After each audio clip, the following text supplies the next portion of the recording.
Hello दोस्तों, नमस्कार। आज की कहानी हम लेके आए हैं अंधी का बेटा। एक कस्बे में एक विधवा अंधी औरत रहती थी। उसका एक बेटा था जिसके पालन पोषण की सारी जिम्मेदारी उसके कंधों पर थी।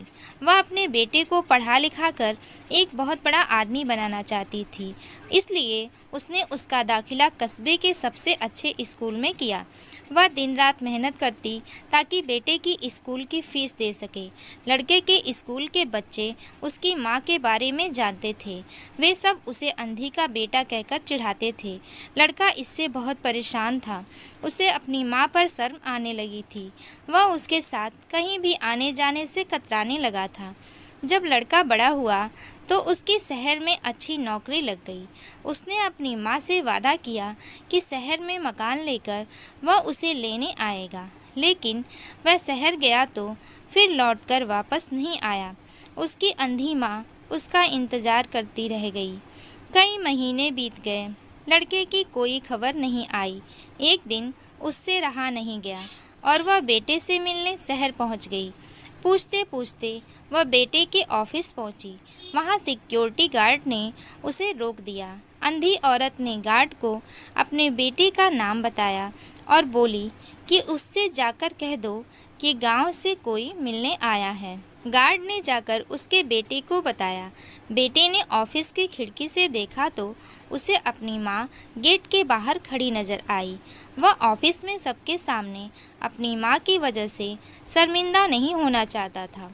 उसने कहला दिया कि वह ऑफिस में नहीं है। अंधी औरत वहाँ से चली गई। शाम को वह लड़का ऑफिस से घर जाने के लिए निकला। रास्ते में एक जगह काफ़ी भीड़ जमा थी। वह अपनी गाड़ी रोककर भीड़ के पास पहुंचा। बीच सड़क में अपनी माँ को मरा पाया। उसके हाथ में एक चिट्ठी थी जिसमें लिखा था, बेटा, बड़े दिन हो गए थे, तेरी कोई खबर नहीं मिली तो चिंता हो रही थी, इसलिए तुझसे मिलने चली आई। तू तो अब बड़ा आदमी बन गया। तुझसे मिलना अब शायद मुझ गरीब की किस्मत में नहीं, लेकिन मैं बहुत खुश हूँ तेरे लिए। तूने अपना ही नहीं, मेरा भी सपना पूरा किया। मलाल है कि तेरी तरक्की देख नहीं सकती। काश बचपन में तेरी आंखों में सरिया ना घुसा होता और मुझे तुम्हें अपनी आंखें ना देनी पड़ी होती, तो तेरी तरक्की अपने आंखों से देखकर सुकून से मरती। तेरी अंधी माँ। पढ़कर लड़का फूट फूट कर रोने लगा। जिस पर अंधी माँ पर उसे शर्म आती थी, उसने उसके लिए कितना बड़ा बलिदान किया था। वह आत्मग्लानि से भर उठा और ज़िंदगी भर खुद को माफ़ नहीं कर पाया। तो दोस्तों, ये कहानी आपको कैसी लगी हमें कमेंट बॉक्स में कमेंट करके ज़रूर बताइएगा।